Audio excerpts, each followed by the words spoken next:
qu'on vous reproche, vous, de vous décrédibiliser parce que vous abordez ce genre de thème, mais c'est une folie. C'est-à-dire que euh, c'est comme si, déjà à la base et par nature, décrédibilisé comme vous l'êtes par le système, Ouais, vous ouais. priviez d'aller fouiller, d'aller chercher dans les sentiers hors contrôle et dans les terrains en friche.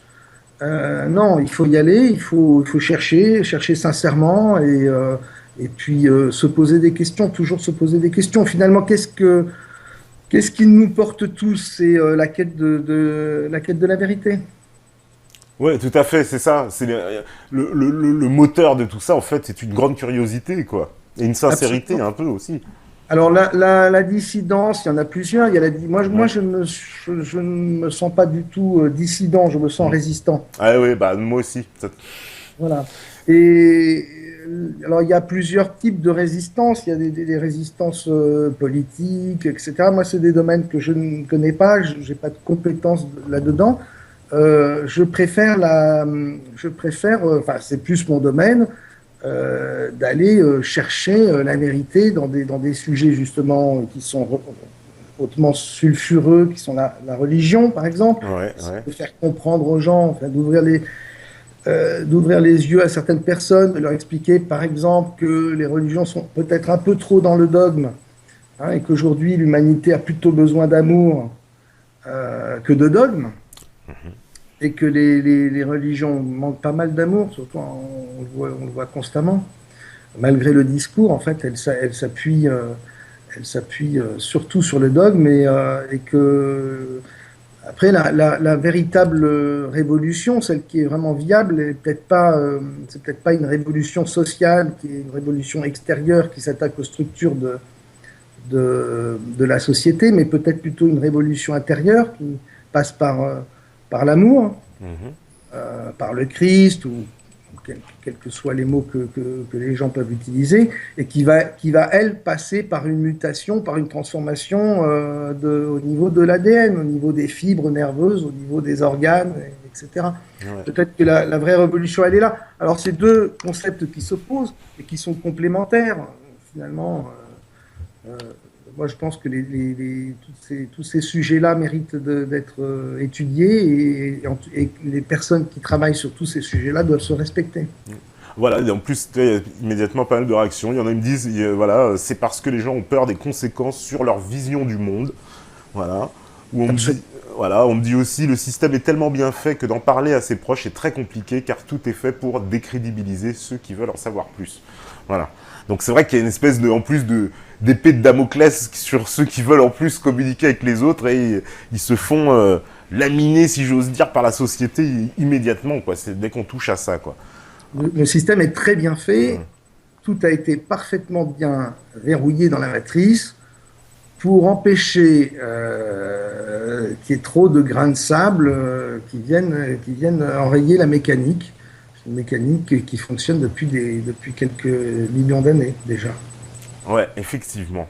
Alors justement, cette mécanique, cette matrice, qu'est-ce que justement, alors comment on la définit cette matrice dans laquelle nous vivons.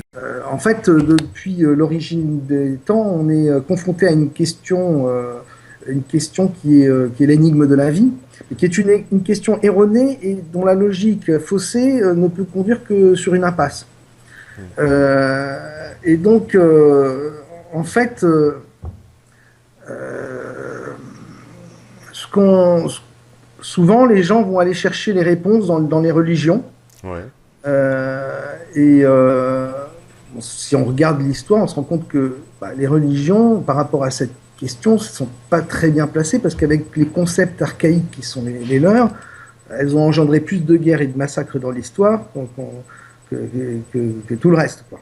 Que les religions, malgré tout, malgré les beaux discours et tout ça, c'est quand même un super instrument de contrôle.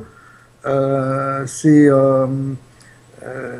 bon, bah, il suffit de le voir, hein, les politiques, dès qu'il y a un souci, ils font appel aux religieux, Ouais. hein, parce que ça leur donne une légitimité. Et puis, il faut savoir aussi que, ben, malgré les progrès techniques, entre guillemets, malgré les civilisations. La civilisation, on se rend compte que la religion, depuis au moins l'Égypte, et bien avant avec Sumer et compagnie, les religions sont toujours très, très, très présentes dans le système de contrôle de l'humanité. Hein. Alors les religions qui devraient être là pour nous apporter des réponses sur qu'est-ce que nous faisons là, qui sommes-nous, etc., finalement, elles ne font qu'aggraver le problème. C'est-à-dire qu'elles divisent l'humanité. Et c'est un peu comme si le docteur était devenu la maladie, si tu veux, tu vois, une maladie chronique en plus. C'est embêtant. On peut aussi se dire que les religions sont éminemment humaines. Donc, à la limite, on ne voit même pas quel est le lien entre Dieu et les religions. Si on va loin, c'est quand même les religions sont quand même des organisations humaines avant toute chose. Hein. Oui.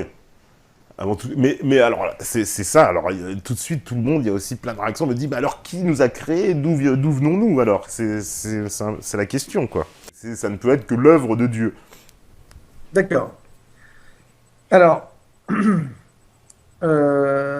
bon, pour moi, l'homme a été créé par des faux dieux. Des faux dieux, ou on pourrait les appeler des profanateurs de monde. Alors ces faux dieux se sont arrangés pour que l'homme soit pas trop stupide, mais pas trop intelligent, qu'il soit pas trop fragile ni trop résistant et qu'il soit doté d'une espérance de vie limitée. Parce que le plus important à leurs yeux, c'était de maintenir l'homme dans l'ignorance de sa condition. Parce que cette ignorance a l'avantage d'optimiser son efficacité, son rendement, et puis en même temps, d'exacerber jusqu'au fanatisme sa vénération à l'égard des dieux, justement. Et en plus, autre avantage, c'est constatant la situation, sa situation unique dans la création au niveau de l'animal, du règne animal, l'homme, il s'imagine qu'il est un être supérieur, un élu. Oui. Bah, c'est un peu ce qui est indiqué, un peu, c'est vrai, en substance, Voilà. dans beaucoup de religions, bah, l'homme, voilà, est un peu, enfin, Dieu est au-dessus, puis l'homme, il est un peu là pour gouverner, quoi. Alors qu'en réalité, c'est tout à fait le contraire. On est, l'homme, au niveau de son comportement et puis même de son existence de prédateur, on se rend compte qu'il est en dessous dans le règne animal, bien en dessous de pas mal d'animaux. Ouais. Ouais. Donc bon. Après, imaginez que le monde dans la matrice, cette matrice, moi j'appelle la matrice artificielle, Ouais. parce que je nie pas l'existence de quelque chose d'harmonieux, que j'appelle par contre en contradiction la matrice originelle. Euh, on se rend compte que cette matrice artificielle, le monde dans lequel nous vivons, c'est pas une bénédiction d'y vivre, d'y évoluer, avec la conscience qui nous a été dotée. C'est-à-dire que c'est une conscience de notre faim, de notre misère. C'est un monde de prédation, un monde de putréfaction, etc., etc. Moi, je trouve que pour une création d'un Dieu parfait, c'est pas terrible. Alors, si on nous dit que c'est pour que l'âme évolue, pour que l'âme puisse vraiment faire son expérience, évoluer au fil des ans, oui, moi, je n'ai pas vu que on prônait dans l'éducation des enfants, par exemple, le fait de foutre sur la gueule du gamin toute la journée pour qu'il évolue et qu'il grandisse, quoi. Je suis pas sûr que ce soit très bon. Oui. Ouais, entre autres, oui. Ouais. Donc, c'est-à-dire que si on sort de notre conditionnement, si on commence à réfléchir autrement, si on regarde froidement la situation, on se retrouve dans un monde magnifique, superbe, splendide, un monde avec des beautés extraordinaires, au niveau de la nature, des choses magnifiques, et puis on nous dit, voilà, tu vis au milieu de ce truc-là, mais demain, c'est fini. Et c'est... Je sais pas, il y a quelque chose de l'ordre de la torture là-dedans. Et puis, on se rend compte surtout que, vu l'histoire de l'humanité, franchement, c'est pas terrible. Bah, voilà, donc dans l'histoire de l'humanité, bon, c'est vrai que Il y a, alors, est-ce qu'il y a quoi? Il y a Donc, quand même plutôt pas que des de moments de dire, gloire à un moment donné, non? moi j'ai trop de respect pour Dieu, et plutôt que de dire Dieu c'est putain, il s'est planté, mais que, lamentablement, je préfère imaginer que la création telle que celle dans laquelle nous vivons, qui est une création de prédation, de putréfaction, encore une fois, tout est voué à la putréfaction. Hein. C'est Chronos qui mange ses enfants pour se nourrir, pour vivre. Je préfère imaginer que ce monde-là est une copie de la matrice originelle qui a été conçue par des entités que j'appelle les archontes, par exemple, on peut appeler différemment, qui ont été à un moment les titans, qui sont devenus la monade, et que ces entités-là ont créé le monde dans lequel nous sommes. En quittant la création originelle. C'est-à-dire, et ces entités-là, elles vivent dans notre dimension. C'est ça que j'ai du mal à comprendre. C'est quoi? C'est des entités extraterrestres venues d'ailleurs, venues quoi, d'une autre planète. Enfin, on va prendre carrément la thèse de Zecharia Sitchin, Nibiru, avec les Anunnaki et on va dire la fameuse histoire, mais qui est décrite aussi par Anton Parks sur comment dire, la transformation en fait génétique d'une race, on va dire, mi-homme, mi-animal qui était sur Terre, qui sera un peu nos ancêtres limite singes, à qui on a donné l'évolution, la conscience, l'intelligence, avec, comme tu le dis, sans trop la donner, sans trop, voilà. C'est ce que disent ces gens-là. C'est un peu ça que tu nous dis, là? Pas tout à fait. Pas tout à fait. C'est-à-dire que là, on est encore dans une vision très anthropocentriste, je crois, de la divinité, de la théologie, etc. Moi, j'ai l'impression que c'est encore autre chose. J'ai le sentiment que ces créatures viennent du monde originel, qu'elles étaient à la limite parmi les expressions du vivant de la matrice originelle, les bénies du système. C'est-à-dire qu'elles avaient même énormément d'avantages, énormément de possibilités, qu'elles avaient peut-être même toutes les possibilités de toutes les autres créatures qui vivaient dans ce monde-là. Et puis qu'à un moment, elles ont eu besoin à un moment de revendiquer un pouvoir, parce qu'elles estimaient qu'elles étaient bien mieux que tous les autres, etc., et que c'était pas juste qu'on les laisse dans cette espèce d'égalité totale et d'harmonie totale dans ce monde complètement harmonieux. Et ces créatures bénies par rapport à toutes les autres, hein, ce que je raconte, c'est un peu la légende du fameux ange déchu. Hein. Ouais.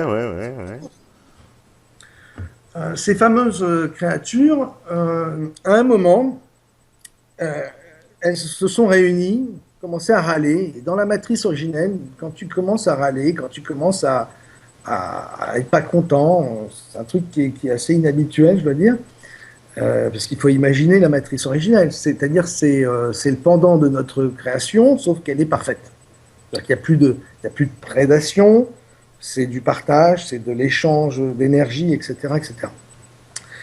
Et elles ont commencé à ruminer. Et il y a une espèce d'humeur noire qui a été formée autour de ces entités-là. Ouais. Cette humeur noire est devenue matière noire, et puis il y a eu le temps zéro. Alors bon, je ne veux pas rentrer dans des choses aussi conceptuelles et aussi complexes, mais ces créatures, tu me demandes si elles sont faites pour vivre dans notre monde? Pas du tout. C'est-à-dire qu'elles ont, au départ, dans cette matière noire, elles s'y sont senties plutôt bien. Et elles s'y sont senties tellement bien qu'elles ont continué de ruminer et que ça leur a donné l'idée de créer leur propre monde. Et c'est à la base, c'est en partant de cette matière noire qui avait été créée que la matrice artificielle a pu naître.